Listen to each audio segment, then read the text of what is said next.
Welcome back to Gaga's Fiction.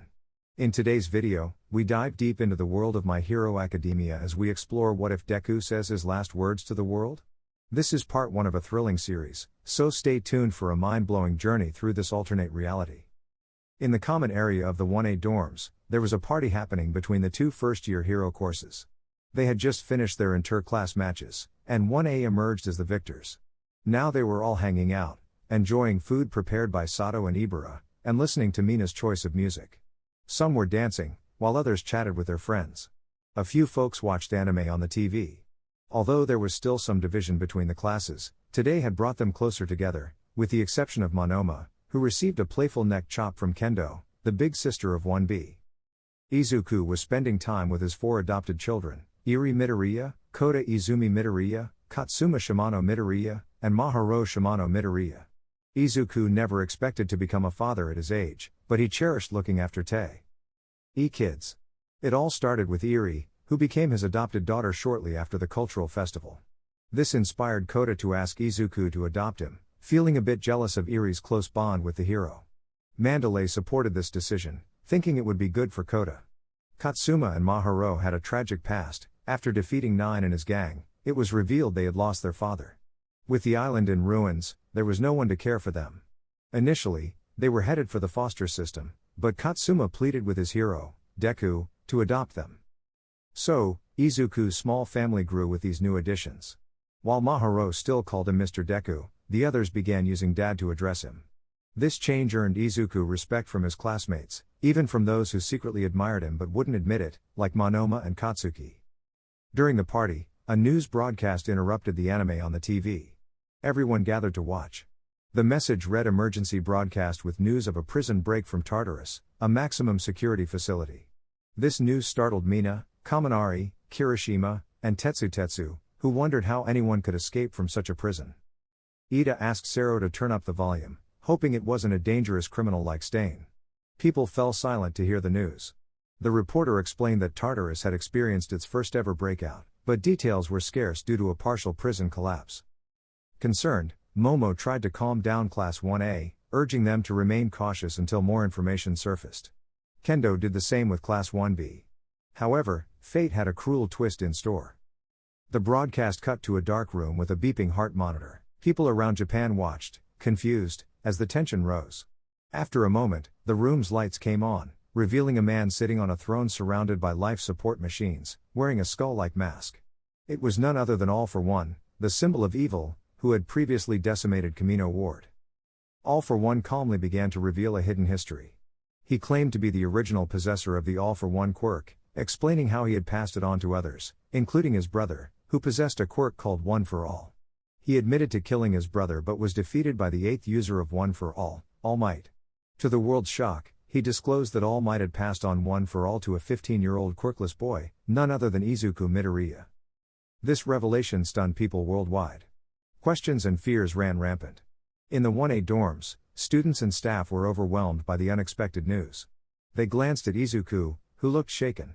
Nobody spoke for several minutes, trying to comprehend the shocking revelation. All Might, Aizawa, and other teachers at UA were equally horrified and enraged. Mirio, Mei, Shinso, and their group rushed to the dorms. All for One warned that he would return in 2 months to face Izuku in a final battle and threatened harm to Izuku's loved ones if he failed. He also warned against transferring One for All, promising to blow up a hospital if it happened. All for One's sinister words left everyone in fear and uncertainty, their world turned upside down. With All for One's message delivered, he ended his broadcast, leaving the pale and trembling female reporter on the TV. Classes 1A and 1B had regained their composure, but they all turned their attention to Izuku, who was comforting a crying Iri.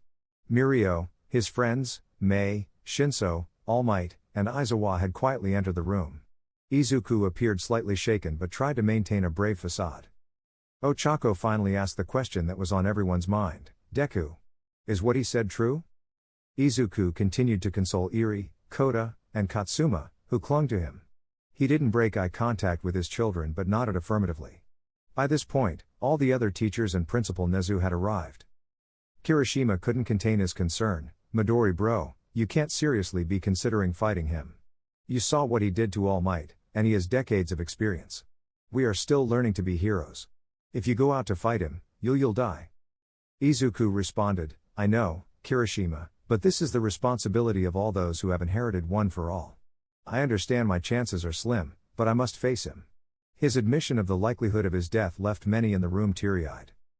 Kyokujiro questioned the decision. Why would you accept a quirk that practically signed you up for a life or death battle? Didn't he say he killed the first 7 bearers and severely injured the 8th?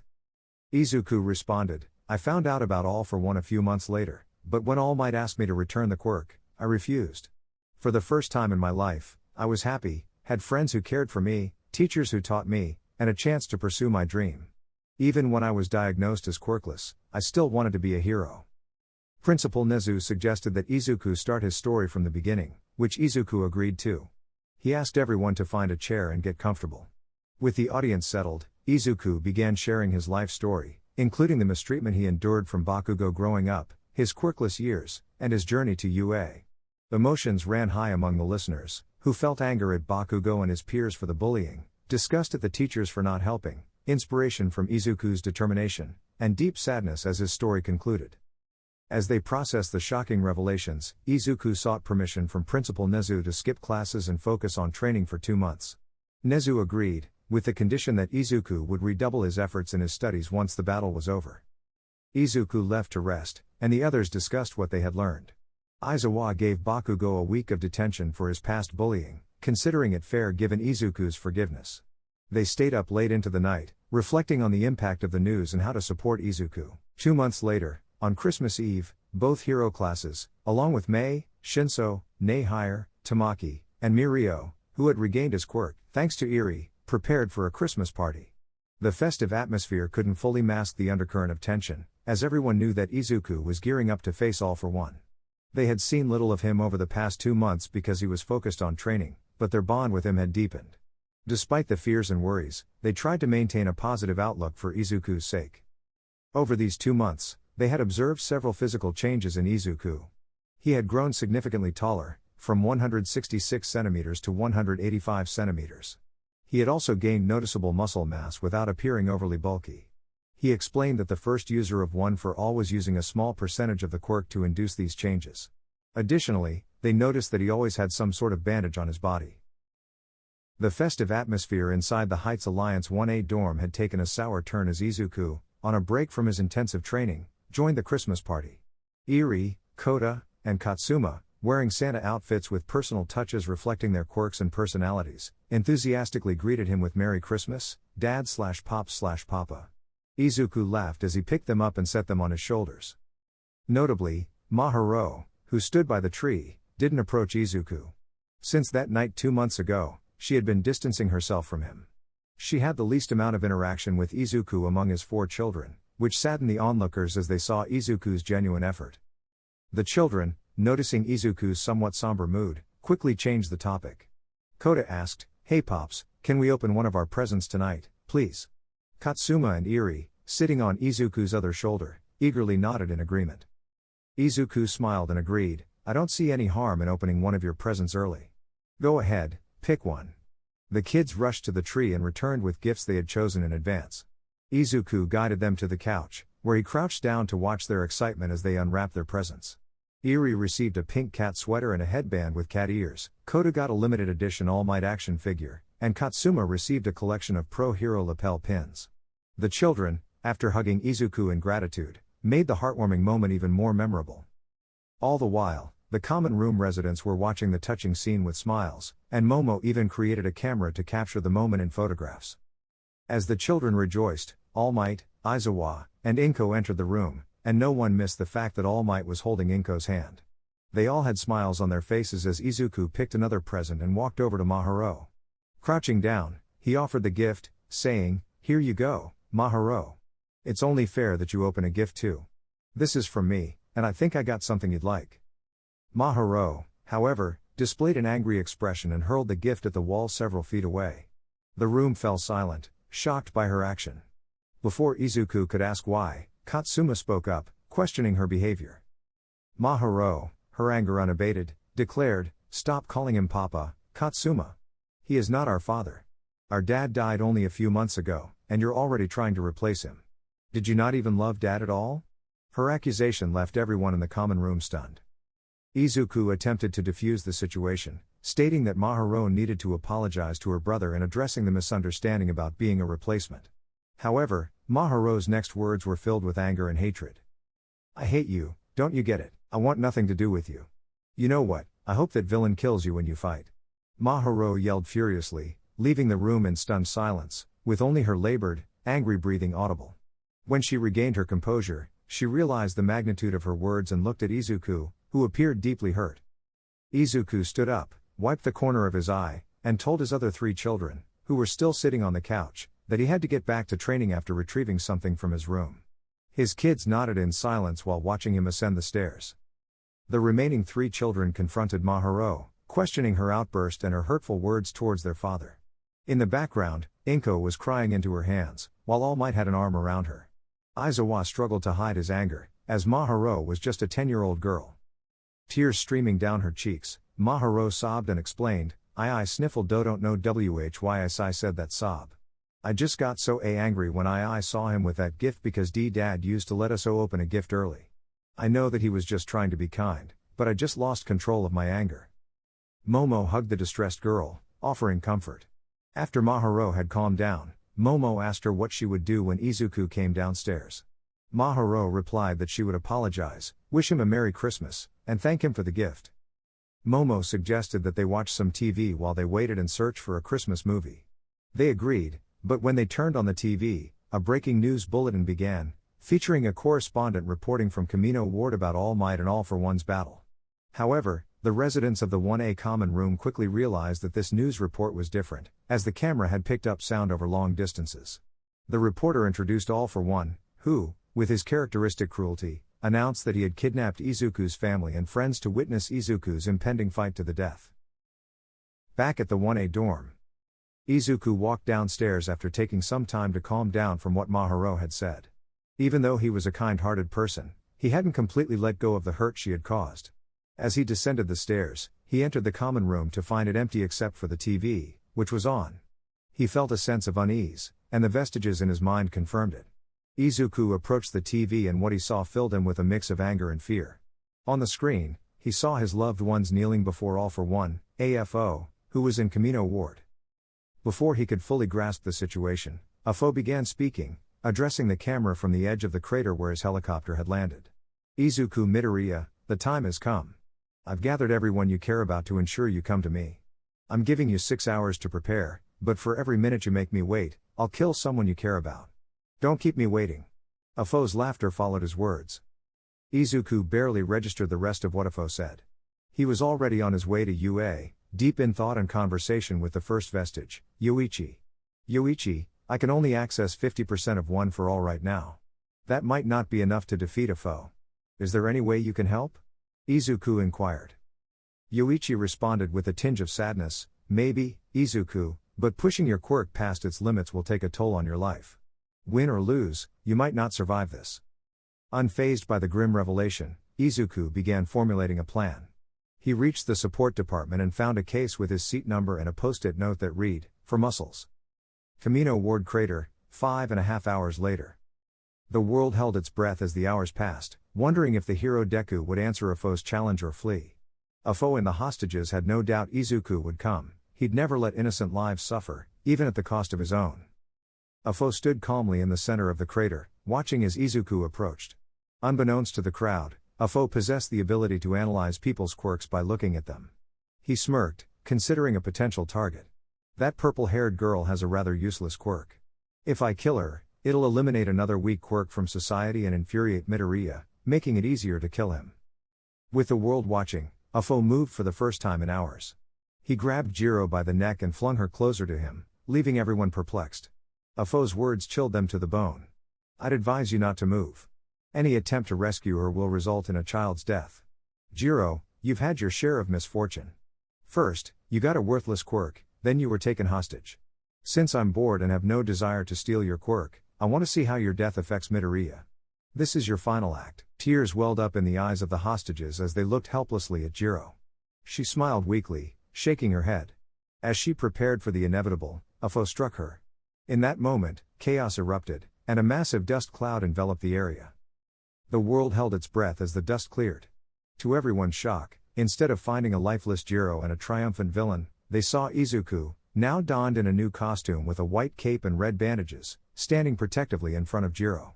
She was alive and unharmed. A foe appeared about 20 meters away from Izuku, his sadistic glee evident. "Welcome, Izuku Midoriya. I appreciate your presence on this Christmas Eve." That was quite the punch. But let's put that aside for a moment. I'd like to chat. Unfazed, Izuku questioned, "You said 6 hours. Why did you attack before my time was up?" A foe's tone shifted. "I got bored, but that's in the past. Let's have a little chat." Izuku remained resolute. "What do you want to discuss? This may be our first face-to-face meeting, but I already despise you." A foe grinned. "Is that so? What if I told you we've met before? Perhaps you'll recognize me without this." He removed his helmet, revealing a face that left Izuku stunned and the world in shock. A foe was his father. Izuku regained his composure and retorted, "I stopped thinking of you as a father when you abandoned us when I was 4 years old and was diagnosed as quirkless. There's another man I consider my father, and it's not you." A foe laughed sadistically. "Oh, my boy, you think I care that you felt abandoned? You weren't born quirkless. When you manifested your quirk at 4, I stole it and had the doctor lie to you. Your quirk, adaptation, was too valuable to pass up. It allowed me to survive All Might's attack. It's a pity I don't have it anymore." When he arrived, everyone in the world was extremely disgusted with this terrible person pretending to be a human. Izuku was surprised but quickly controlled his emotions, thanks to the inner vestiges. He said, "We can't change the past, so there's no use thinking about it. Now, tell me, why did you attack my friend?" "You're much smarter than All Might," a foe said casually. "I attacked her to see how you'd react when you found her dead." Izuku was upset but understood that a foe was trying to provoke him. "I've already told you I don't like you," he replied, still protecting Jiro. A foe insulted weak humans, making it clear they wouldn't get along. "But here's an offer, become a villain with me, and I won't have to kill you," he proposed. People around the world feared Izuku might accept. Without hesitation, Izuku declined, saying, "No, thanks." A foe tried to tempt Izuku, offering to share his power and extend his life, but the world believed the hero might join him. Some hostages secretly admitted they'd consider it due to their fear of death. Izuku was resolute, stating, "Growing old and eventually passing away makes being mortal beautiful. These may seem like weaknesses to you, but they make our lives precious and honorable. True strength isn't just physical. This girl is not weak, don't insult her. We'll never agree, no matter what reasons you give. I won't yield." A foe prepared for a fight. Izuku told Jiro to move to safety, and they both vanished in a blur, moving at incredible speeds and creating sonic booms. People couldn't follow the battle. News reporters struggled to describe it. Kaminari couldn't keep track of them either. A foe marveled that no other One for All user had accepted his offer. They clashed, and a foe's arm exploded under Izuku's punch. But a foe regenerated it quickly. Izuku hit him again, and a foe admitted he felt pain at the thought of killing someone with such power. Izuku dodged an air blast and retaliated with a Delaware Smash rapid fire, deflecting a foe's attacks. He then spun a foe in the air and sent him crashing into the ground, creating a massive crater. The battle raged on, leaving the world in awe of Izuku's strength and determination. Izuku didn't catch a break as a foe quickly closed the distance between them and engaged in close combat, taking their fight all over the sky. Izuku tried to keep the battle contained within the crater to protect bystanders. They eventually landed back on the ground, where a foe unleashed purple flames using a fire quirk. A foe taunted Izuku, saying, "Let's see how you handle these soul-searing purple flames." A foe sent waves of purple fire, and the battleground turned into a nightmarish scene with an eerie red sky and burning purple flames. A foe combined his air cannons with these flames, making it hard for Izuku to defend himself. Realizing that he couldn't win at a distance, Izuku thought, "Close combat it is." The two exchanged rapid blows at the edge of the crater. A foe had sacrificed defense due to his regeneration quirk, while Izuku defended and attacked simultaneously. A foe marveled at Izuku's reflexes and power but asked if it made him sad to know he'd lose it. Izuku yelled back, "It's part of being a hero and immortal. Why should it make me sad?" They fought fiercely and ended up at the edge of the crater again. Izuku noticed his classmates preparing to join the fight but warned them to stay away. A foe continued to attack, but Izuku managed to land a devastating blow with his black whip sword, cutting deeply into a foe's shoulder. The battle raged on, with neither side landing significant attacks. Izuku blocked a powerful punch with both arms, creating a massive crater beneath him. The reporter marveled at their godlike abilities and prayed for Izuku's victory, even though a foe's regeneration nullified much of the damage. When the dust cleared, Izuku was exhausted, hunched over, and out of breath. A foe stood about 50 meters away, asking again if Izuku would become a villain. Izuku clenched his fists and declared, "Never. I won't become a villain." Izuku activated Black Whip as a sword and landed another hit, but a foe quickly healed. They continued trading blows, with Izuku's classmates watching in awe. Kirishima wanted to join but realized he couldn't keep up with their speed and strength. Other heroes and hostages shared his sentiment. Uraka and Mina whispered words of encouragement to Izuku, who fought fiercely. A foe cut Izuku's forehead, and the fight continued. A foe wouldn't give up, but Izuku pushed back, determined to stand as a hero. They locked fists in a fierce struggle, with a foe trying to recruit Izuku. A foe landed a punch on Izuku's left eye, causing severe damage and profuse bleeding. A foe kept attacking, showing no mercy. The battle was intense, and the world watched, hoping for Izuku's triumph. In just a few years, your skills would sharpen even further. But I can see that you're not getting my message. Maybe this will clarify things, a foe sneered. The entire world watched in horror as 10 high-end Nomu emerged from the same black substance as before. A foe maintained his sick smile as he commanded the Nomu to attack. Deku fought back, but it was a futile effort. The Nomu overwhelmed him, delivering blow after blow to the young hero. Deku managed to push them back briefly and activated his Black Whip blade. Suddenly, a foe appeared in front of him, landing a powerful punch to Deku's chest, sending him flying. The world gasped in dismay as they witnessed the hero being tossed around.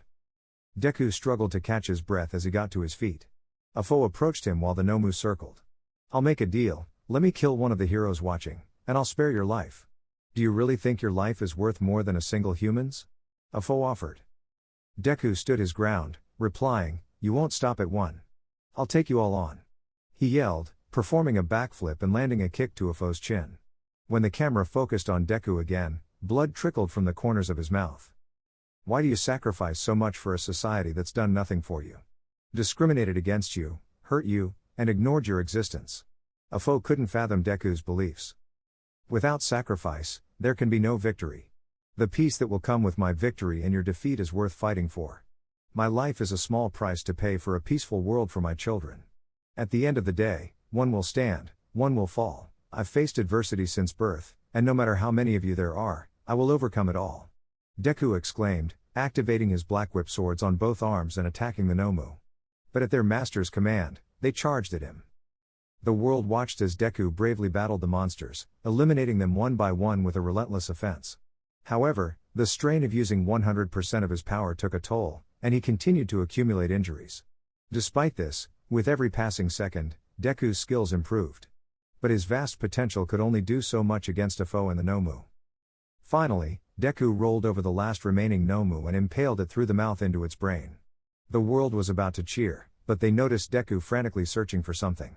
A foe had vanished. Before Deku could form a plan, his danger sense blared, and a foe reappeared, landing devastating punches on Deku's chest and stomach, causing him to cough up blood. The sound of shattering ribs was audible to those with keen hearing. The world watched as Deku fought back, but a foe's regeneration quirk healed him. The fighters disengaged and prepared for another attack. A foe activated multiple quirks, increasing his strength and speed, and with a sinister smile, he challenged Deku. When they collided, the resulting shockwave sent them both flying, and the smoke briefly obscured the view. Did he win? Kaminari shouted, but no one could answer as the dust settled. A foe stood there shirtless, his chest caved in. For anyone else, that would be fatal, but for a foe, it was minor. Deku stood trembling, blood forming on his costume, and his quirk deactivated. A foe healed, while Deku appeared unable to continue. A foe's tone changed, and he spoke ominously, listing the extent of Deku's injuries, horrifying spectators worldwide. On Island, Melissa wept, and the hostages had tears in their eyes as they heard about Izuku's injuries. "How can he still stand? It shouldn't be possible," Ida said, struggling to understand. "I want to help him, but a foe will kill one of the children if I do," someone said, and everyone in both classes agreed. They couldn't risk the safety of Deku's children. As the world watched, Deku gasped for air. People pleaded for him to surrender, saying he'd already fought enough, but their prayers went unheard as Deku kept his quirk active. "So this is how it is," a foe said in disappointment. The world watched as Deku took a deep breath and prepared to fight, despite his injuries. He declared, "I will fulfill my duty, no matter what it takes. I will defeat you." Deku moved into a new stance, ready to unleash his power and do as much damage as possible. All for one, AFO, and the spectators around the crater could sense a sudden increase in gravity as they felt the powerful aura emanating from a foe. A foe appeared thrilled and spoke to the young hero, Deku, with a deranged grin, urging him to join the villain's side and rule the world together. But Deku responded quietly, yet his words resonated with people all over the world, whether they were present or watching on TV. Deku said, "Remember why you became a hero, why you fight for justice. Overcome your limits. I am Deku, the hero of hope. One for all." Dragon Fist. He concentrated his power into his right fist, and a foe prepared to counter his charge with various quirks. However, something unnoticed by most, except for All Might, was the look that Deku gave him. It reminded All Might of a moment when his own master had pushed him away years ago. The world watched as Deku launched himself at a foe, causing a massive impact that kicked up dust, flames, lightning, and light. People from all around the globe cried out for Deku to emerge victorious. "Come on, Deku.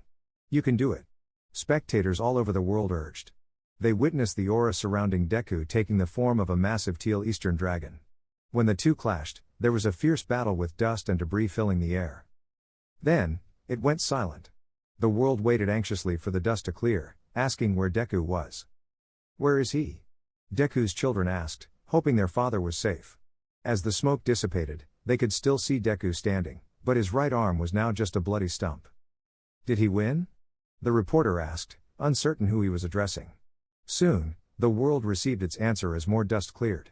Despair spread as they saw a foe, injured but alive, with his right arm pierced through Deku's stomach. Many people screamed in anguish, especially Deku's loved ones. Deku coughed up blood, his face covered in it. "Arg!" Multiple people screamed in horror, with Deku's children crying the loudest. "Izuku, you know this wound will kill you. Join me, your strength can be put to better use," a foe pleaded, hoping to recruit the powerful hero. Witnessing his son's strength had convinced him that Deku could be an asset. However, Deku's eyes widened as he remembered a conversation with his mother after adopting Katsuma and Maharo. Flashback.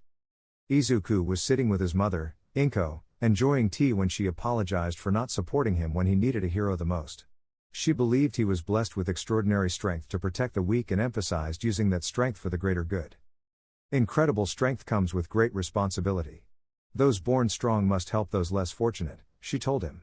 Inko was proud of her son for being a source of inspiration and protection for others. End of flashback. The reporter started to announce Deku's apparent defeat, but the camera operator interrupted, pointing to something happening in the center of the crater. Veins in Deku's hand and face bulged in anger. Inside Deku's mind, the second user's vestige urged him to use a powerful move. The world watched as a bright white blade of light emerged from the stump of Deku's right arm. He yelled, "Solar Saber!" and swung it at a foe's neck.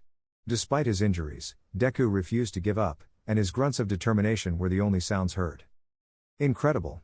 Even with a foe's arm piercing him, Deku keeps fighting. The reporter exclaimed in disbelief. A foe, still on his knees, was shocked at the unfolding events. Deku yelled out in pain, anger, and desperation, with his right eye bloodshot, and his scream of rage struck terror into onlookers. His left arm intercepted a foe's punch, stopping it cold. "You stopped it? What incredible strength, even after I've stabbed your body with my arm. How are you still fighting?" A foe shouted, utterly surprised, as he attempted to prevent Izuku from pushing the sword deeper. "Can't you hear them, all for one? People all over the world are rooting for me to win. As a hero, how can I ignore them? Everyone's feelings. They are what gives me the strength to keep standing and fighting." Izuku yelled, even though he was clearly in pain, managing to drive the sword a bit deeper. "Everyone, move out now. We have to help Deku." Endeavor shouted, rallying the heroes who started running towards the two, though they were unsure if they'd arrive in time. Todoroki. "Everyone. We must help Izuku. If we don't assist him now, it'll be too late." Bakugo yelled, urging his classmates to charge forward. Ida took the lead, even passing the heroes. All Might, Inko, and the children followed, though at a slower pace. A foe glanced back in fear at the approaching heroes, experiencing genuine fear that he might lose for the first time. Darn it, the heroes are coming too. I have to kill you and escape. Afo shouted in fear. Afo attempted to pull his arm out of Deku's body, but he found he couldn't. Why can't I get my arm out? Afo yelled, violently struggling. The world was puzzled by this, until Deku spoke. I won't let you escape. Izuku yelled, with the camera capturing his intense determination. The world was left speechless at the young hero's resolve. I need to get away. Let go of me. Let go of me. Afo yelled in desperation while trying to free his arms. He started to shout like a wild creature as he fought even harder. I won't let go. Not until I take your head from your shoulders. Deku yelled, tightening his grip. They continued to struggle, one trying to break free and the other fighting for peace. Arg, let go. Arg. Afo yelled in agony. Izuku cried out, his injuries taking their toll, and he knew he had to end the fight now. Then, as if in slow motion, everyone watched as Deku released his grip on both of Afo's arms. As Afo's arm came out of Izuku's stomach, it spattered a lot of blood on the ground. In that instant, Afo, so focused on finally breaking free, a triumphant look on his face, released whatever quirk was protecting his neck. It was at that moment that Izuku's solar sword sliced all the way through his neck, separating his head from his body. The entire world witnessed the shock on the villain's face. I lost? How could I have lost? Afo wondered in his mind, before catching sight of Deku, critically injured but standing tall and victorious. Little brother, the heroes from your comic books truly do exist. Just as Afo's head hit the ground, Deku's legs gave out. The world watched as hero Deku collapsed to his knees, his hands resting in his lap. Moments later, a tall blue-haired young man arrived and knelt down by Deku's side. Don't worry, Midoriya. Give me a second to figure out which hospital is closest. Just hang on. Ida said, trying to keep his voice calm. He was attempting to contact Principal Nezu to determine the nearest hospital while trying not to break down at his friend's condition. Up close, Izuku's injuries appeared much more severe. It took Izuku saying his first name to get Ida's attention. By the time the pros arrived, they saw the extent of Izuku's injuries and knew that nothing could be done. These were the young hero's final moments, which deeply saddened most of them. Tenya, it's too late for me, Izuku said with a soft smile, looking at his tearful friend. Midoriya, don't say that. Just hang on, and we'll get you fixed up, then we can all return to UA together. Ida cried out, refusing to accept the reality that his best friend was dying. Tenya, my friend, there's no quirk that can fix all the damage that has been done. I also wouldn't survive the trip to any hospital. I don't have much time left. So please, my friend, let me spend my last moments with those I care about, Izuku said, smiling at Ida. By this time, the Hero Course students, along with Mei and Shinso, had arrived. Deku-kun. Uraka yelled as she slid to a stop in front of Izuku. It took Izuku a moment to realize that most of the people he cared about were now kneeling around him. Most of them were crying, on the verge of tears, or desperately trying to hold them back. Hey, everyone. I'm glad you're here. I just remembered something. When you get back to the dorms, go to my room. On my bed, you'll find a gift, something I made with each of you in mind, Izuku said, smiling at everyone despite the pain he must have been feeling. Everyone could only watch in horror as the lower portion of Deku's costume began turning a deep burgundy red. Please, Izuku-kun, enough of that. Just think about yourself for a moment. Do you have a healing quirk that can last until we get to a hospital? Momo asked, crying and racking her brain for something she could create to help him. No, very soon, I'll be dead, Izuku said without losing his smile. At Izuku's admission that he was going to die, all but a few people broke down in tears, no longer fighting the urge to cry. Before something happens to me, I want to share some important things with you. I need all of you to help take care of my kids. Make sure they grow up knowing that I love them, and encourage them to follow their hearts and do what feels right. Also, please let my mom know that I want her to take care of herself, Izuku said, struggling to hold on a bit longer. His costume was soaked with blood, forming a puddle beneath him. Although those around him noticed the growing pool of blood, Izuku continued to speak, unaware of their concern. Lastly, Shinso, I want you to take my place in Class 1A. I believe in you and your abilities. You bravely joined other hero students and heroes to help me, showing a willingness to sacrifice for others in need. Anyone who does that deserves to be in UA's hero course. Be proud of yourself. Whenever you feel down or doubt your abilities, remember why you wanted to be a hero, Izuku said, looking at Shinso, who whose eyes were filled with tears and disbelief. Despite his own critical condition, Izuku was using his last moments to help fulfill someone else's dream. It deeply touched those who heard his words, motivating them and reminding them of the importance of sacrifice for the greater good. Wipe away your tears and keep moving forward. I don't want you to grieve for me. As a hero, it's natural to protect others. Our generation and those to come must be allowed to flourish.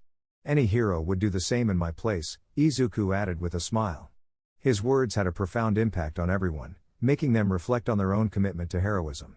The experienced heroes now understood what it meant to be a true hero, even if it meant losing the one who truly deserved the title.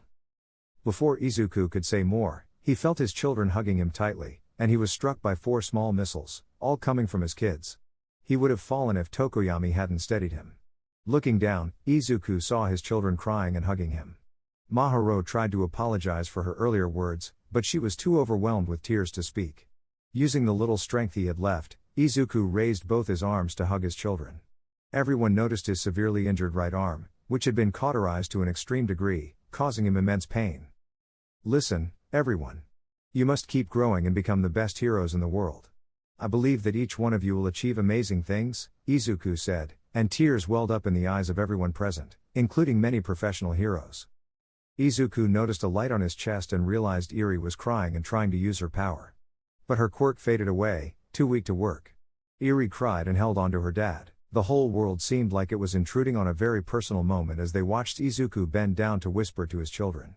He said, "Even if I can't see you. Even if we're far apart. I'll always watch over you. I'll love you forever." His children cried and held him even tighter. "All Might," called out All Might as he finally reached his young protege. He was a little embarrassed that some kids beat him there, but this was not the time for such thoughts. For the first time since the battle ended, everyone saw a hint of desperation in Izuku's voice. "All Might, please take back One for All," Izuku said, indicating towards All Might. All Might tried to hold back tears, but they fell anyway. He gave a warm smile and replied, "No, young Midoriya, it's time for One for All to end. You did what no one else could, you defeated All for One. So, the era of One for All should end. Peace and justice should be upheld by many, not just one. I'm so proud of you, my boy." Toshinori patted the young man's head, and Izuku smiled back. Anything else that might have been said was interrupted by a cry. "Inko!" shouted Izuku's mother as she finally reached her son. She landed on her knees in front of him, getting blood on her skirt. She gently held his hand, which was caressing Eri's hair. Now that his mother was here, he could say his final goodbye. "Mother, did I do well? Did I fulfill the responsibility I took upon myself?" Izuku asked, looking hesitant. Inko couldn't hold back the tears and gave her best smile.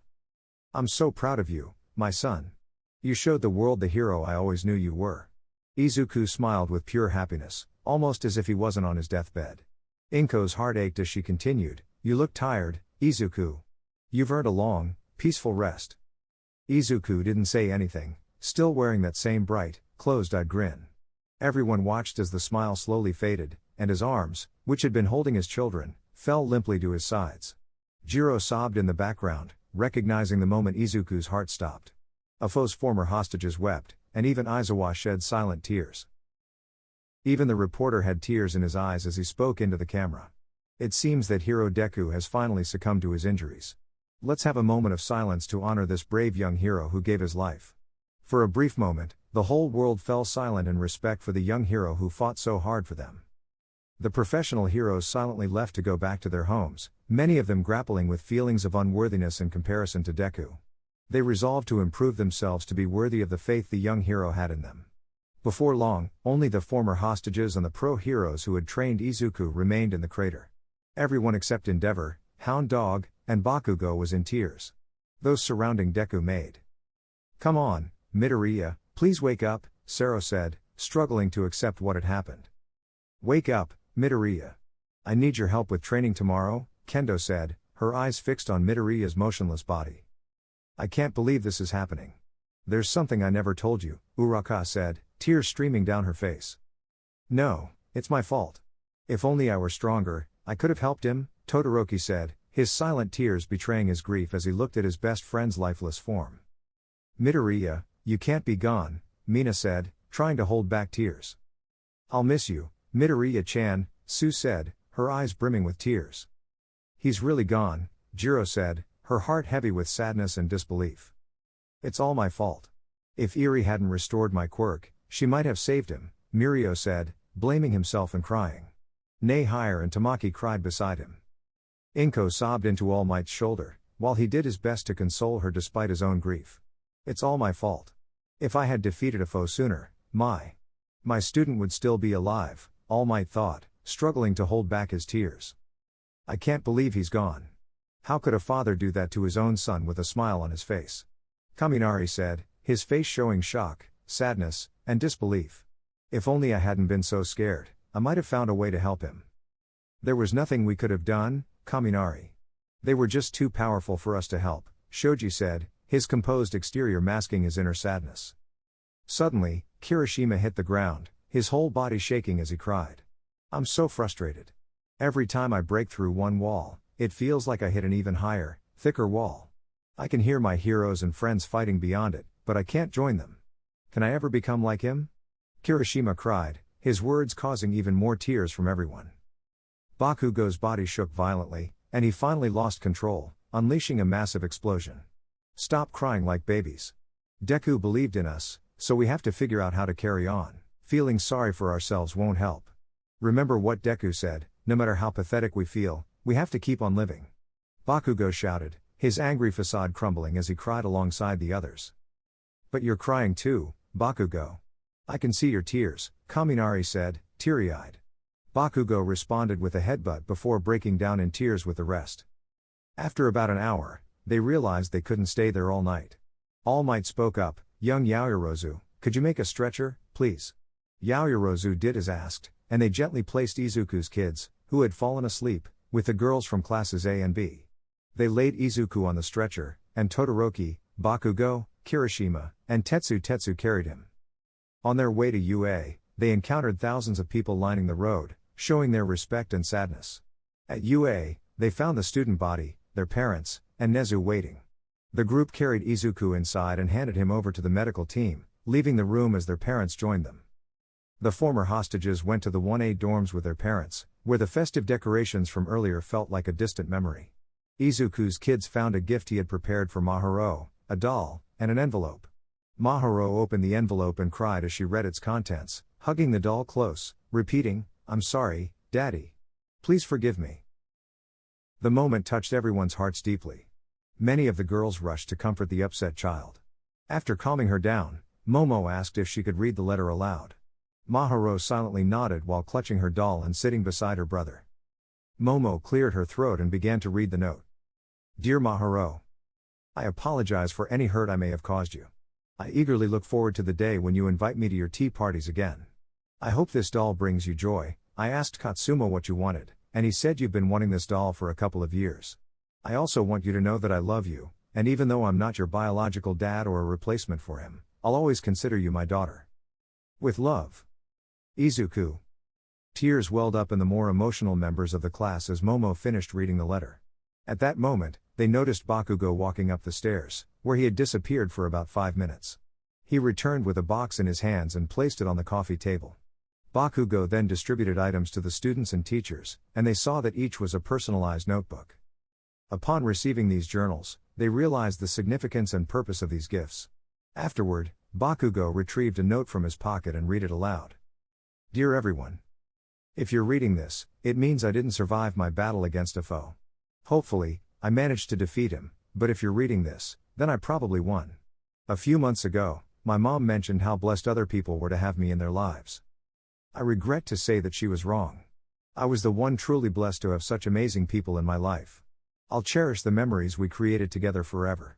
Thank you all for being a part of my life, and I hope you enjoy the gifts I left. I didn't have much money, so I had to make your gifts, but I felt this would help you all. Goodbye, everyone, and don't join me for a very long time. With love. Izuku." Bakugo's reading deeply moved everyone. They decided to open their journals and discovered personal notes from Izuku. These notes included insights on their personalities, fighting styles, and quirks, as well as recommendations for costume upgrades and super moves. Each journal had a special message from Izuku just for them. When Bakugo read his note, he found a small message. "Dear Kachan. Normally, I wouldn't dare to tell you how to use your quirk or improve it. But since I'm no longer around, you can't get mad at me for this. Take care, my friend, and become an excellent hero. Izuku. Katsuki was deeply moved by this message. He also found a crayon picture of himself and Izuku in hero costumes, with the words "My hero" above their heads. Some time later, they discovered another journal at the bottom of the box. Ida pulled it out, and on the cover, it read "One for All." As they flipped through the pages, they found detailed information about each of the previous One for All users, including the original user, Yoichi Shigaraki. They were stunned to see that the second user looked remarkably like Bakugo. When they reached All Might's page, they heard a muffled sob from the former hero. Under the word 8, Izuku had written Dad, reminding them of when Izuku had mentioned having someone he saw as a father. As they continued to flip through the pages, they found Izuku's entry about himself. Most of the information was familiar, but they were moved to see a long list of potential moves inspired by each of them. A week later, in the UA courtyard, the memory of Izuku's generosity and thoughtfulness remained etched in their hearts. On a sunny day with clear skies, a solemn event unfolded at UA High School, contrasting the brightness of the day. In the courtyard, the entire student body, parents, teachers, numerous pro-heroes, including top-ranked heroes from other nations, and a few reporters broadcasting worldwide had gathered for the funeral of the hero who made the ultimate sacrifice. It was the day of Deku's funeral. Izuku's loved ones, including Melissa, sat at the forefront, visibly fatigued from a week of sleepless nights. A small stage stood before them, featuring a podium where Principal Nezu, dressed in a solemn black suit, addressed the gathering. Next to him, slightly behind, lay a closed casket adorned with a framed picture of Izuku's smiling face. The sight of a police van pulling up outside the UA gates raised questions, and the emergence of the hero Killer Stain and Gentle the Gentle Criminal, both heavily restrained, heightened tensions. Nezu then explained that these two had asked to attend the funeral to pay their respects to the one hero they respected and admired, with Mrs. Midoriya's approval. With this clarification, the crowd settled, although the two criminals remained positioned at the back. Nezu cleared his throat and, using a microphone, garnered everyone's attention, which remarkably became silent within moments. He noted how this past week had been incredibly challenging for all, and, as he stood there, blamed himself for Izuku's passing because he believed he hadn't done enough to help him. He resolved never to fail another student in such a way. He continued, "Thank you all for coming today.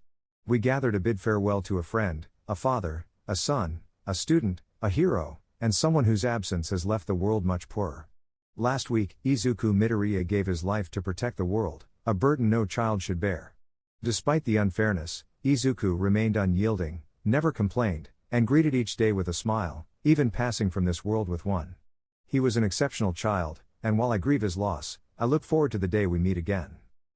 Before opening the podium to those who knew Izuku best, Nezu shared more about Izuku's lifelong aspiration to become a hero, starting from the moment he understood what heroes were. Despite being labeled as quirkless and the world's harshness, Izuku persevered, keeping his kind heart. Nezu mentioned the notebooks filled with notes on becoming a hero, particularly one about the previous One for All users who had given everything for peace. As a tribute to these brave individuals, Nezu dedicated statues, hoping future generations would inherit their heroic spirit. He gestured toward 9 covered pillars leading up to UA's doors, unveiling the statues of the OFA users when prompted. These statues bore smiles and extended hands, as if beckoning future heroes. The last statue depicted Izuku, wearing his signature close-eyed grin, slightly hunched with one hand on his knee and the other reaching out as if to help someone up. Nezu allowed a few moments for reflection before speaking again. He shared a famous quote, emphasizing the importance of honoring the sacrifices of heroes. Then, Nezu stepped back, permitting people to approach the podium one by one. They spoke of their interactions with Izuku and how much they would miss him. Kaminari, taking his turn at the podium, quoted passages that emphasized Izuku's courage and composure in the face of danger. He expressed his hope to one day be as brave as Izuku. Aizawa followed, acknowledging that he had taught numerous students but deemed Izuku truly exceptional. Aizawa admitted he couldn't claim credit for Izuku's heroic spirit, as he had arrived at UA already possessing it. He expressed his belief that Izuku shouldn't have had to attend UA because he was already a genuine hero. As All Might approached the podium, the world saw a broken man. He spoke of his long hero career and prioritizing his duty over a personal life. All Might revealed that he had planned to talk to Izuku on Christmas Day about a matter approved by Izuku's mother. In a heart-wrenching revelation, All Might declared that he had officially adopted Izuku as his son and had hoped to express his love. However, the opportunity was lost, and he concluded his eulogy by saying goodbye to Izuku in a voice filled with grief. Izuku's other classmates, friends, and teachers took turns to share their thoughts. The last to speak was Bakugo, and his words left everyone in shock. I've known Deku since we were babies because our moms were friends. Things changed when we turned 4 and I got my quirk while he didn't. For the next 10 years, I bullied Deku, thinking I was superior. But the truth is, I was never hateful, just jealous. I had a strong quirk, recognition from teachers, and people around me because of it. Deku even admired me as a hero, even though I didn't deserve it. He had so little, yet I envied him. Despite being quirkless and seemingly weak, he was a better hero than I could ever be. I had chances to apologize when we got to UA, but my pride got in the way. Now he's gone, and I can't ask for forgiveness, though I don't deserve it. So, right here, right now, I promise to become the hero Deku believed I could be. From this moment, I'll be the hero of redemption, Dynamite, the hero who'd make him proud. I hope to see him again and tell him I did it. Thank you. Bakugo's heartfelt words left many in stunned silence, especially those who knew him well. After everyone had spoken, Inko, a grieving mother who had lost her child, stepped up to the podium. Her voice trembled, and tears flowed as she began to speak. Izuku always dreamed of being a hero, even when he had no one supporting him, not even me. I never understood where he got his heroic spirit. Despite not supporting his dream, he never gave up. I'd like to share a quote from an old movie about heroes: he knows a hero when he sees one. Too few characters out there, flying around like that, saving people. And Lord knows, kids need a hero. Courageous, self-sacrificing people. Setting examples for all of us. Everybody loves a hero. People line up for them, cheer them, scream their names. And years later, they'll tell how they stood in the rain for hours just to get a glimpse of the one who taught them how to hold on a second longer. I believe there is a hero in all of us, that keeps us honest, gives us strength, makes us noble, and finally allows us to die with pride, even though sometimes we have to be steady and give up the thing we want the most, even our dreams. My son was a true hero, and I'm so proud of him. I hope he's never looking down on this world, feeling like his sacrifice was in vain. Inko's words touched everyone as she sat down in the midst of her grieving grandchildren. Following Inko's speech, Nezu and Kyoka took the stage. Kyoka had a guitar, and she stood in front of a microphone. Before we conclude this part of the service, please listen to 2 songs that Miss Jiro composed. The first one is in honor of the users of One for All, and the second is dedicated to Mr. Midoriya, Nezu announced before using a remote to lower a projector screen above the coffin. Music began to play as Jiro stepped up to the microphone. Legends never fade away. When the world calls your name. Can you hear the cries echoing loud and clear? Legends never fade. They become a part of your soul. Every time you strive for greatness, you'll persevere. Unyielding, you'll endure. They never lose hope when all turns cold. And battles draw near. It's in their very core, they rush through the smoke. When the fire is severe. So lift yourself up, for legends never fade away. When the world calls your name. Can you hear the cheers, and the acclaim? Legends never fade. They become ingrained in you. Each time you bleed for a noble aim. Legends never die. In eternity, their stories are inscribed. But you'll never witness the price they've paid. The scars etched through their lives. When everything's gone, they mend their hearts. And avenge defeat. Before the journey starts, they endure every hurt. Just to grasp a dream. So, lift yourself up, for legends never fade away. When the world calls your name. Can you hear the cries echoing loud and clear? Legends never fade. They become a part of your soul. Every time you strive for greatness, you'll persevere. Legends never fade away. When the world calls your name. Pleading for you to fight. Lift yourself up once more. Lift yourself up, for legends never fade away. When the world calls your name. Can you hear the cheers, and the acclaim? Legends never fade. They become ingrained in you. Each time you bleed for a noble aim. Legends never die. Jiro sang, with a video displaying clips of the One for All users in the background. After the song concluded, everyone applauded her remarkable performance. Jiro waited for the music and video to change before she began singing once more. Goodbye for now. I offer my heartfelt thanks from the depths of my soul. There's more to life than sorrow, beyond this pain and toll. As I depart, I hope to leave behind a trace. That with time, the anguish will turn to a warm embrace. I always believed our bond would last eternally. In my mind, I painted our days together vividly. Reaching for your heart, like stars in the night. To the fire in my soul, still burning bright. When our destinies align, we'll meet again, in a blaze. I must let go of your hand for our separate ways. I'll remember you, as the light shines upon a dream, a wish comes true. Tears fall from my eyes, as I stay strong for you. In my farewell, I carry resolve. These memories embrace me with a bittersweet past. In this harsh world, my tears are vast. I know as I grow, the pain shall last. I never want to lose like I did with you. If I yield to the darkness and the sorrow that surrounds, will it end all the pain, and salvage what's left? Your words are an echo. All your hopes and dreams. I won't forsake them, I'll keep them safe, it seems. Oh ooh oh, oh, oh, oh oh, ooh oh. Oh ooh oh, oh, oh, oh oh, ooh oh. Now it crumbles into dust, I watch it fall. It's our one and only, irreplaceable dream. Our entire world. Reaching for that radiant light.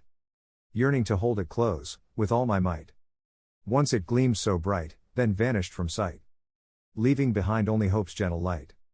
More than joy, nothing compares to the dream you entrusted me to bear.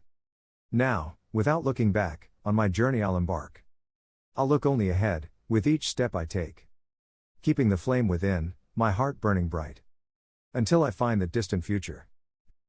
Jiro's song played as a touching tribute, and a video montage of Izuku's life, from his childhood to moments with his friends and family, including his children, played in the background. The images included heartwarming and funny moments, like Izuku wearing a feather boa and lipstick while playing with Maharu, Kota sleeping against his back under a tree, Izuku holding Eri in a mini-hero costume, and more. The final picture showed Izuku in his hero costume, surrounded by his 4 children, all wearing green shirts with Deku on them. The audience gave Jiro a standing ovation for her moving performance. Afterward, most of the attendees were dismissed, leaving only those who were close to Izuku. They loaded his coffin into the hearse and continued the funeral at the cemetery. Several hours later, Powerloader, a faculty member at UA, was in his office reviewing his students' projects when he received an alert that someone was in the support department. Concerned, he went to investigate. He found the door open and heard a strange crashing sound. Inside, Mei Hatsune, one of the students, was wielding a fireman's axe and destroying the inventions on her desk. She had a peculiar smile on her face. Powerloader calmly approached her. "Hatsune, what are you doing?" he inquired. Mei paused for a moment and then tears welled up in her eyes. It's all my fault," she stammered. "If someone else had worked on his costume, he would still be here." Mei broke down into tears. Powerloader, unsure of how to handle the situation, simply hugged her and let her cry. Similar scenes were unfolding all over campus as those who knew Izuku poured their hearts into their training like never before. Nezu, the head of UA, sat at his desk, watching multiple monitors. He glanced at a letter on his desk for a moment before deciding that he needed to share Izuku's final words with everyone. He hoped that the contents of the letter would help his students in their healing process.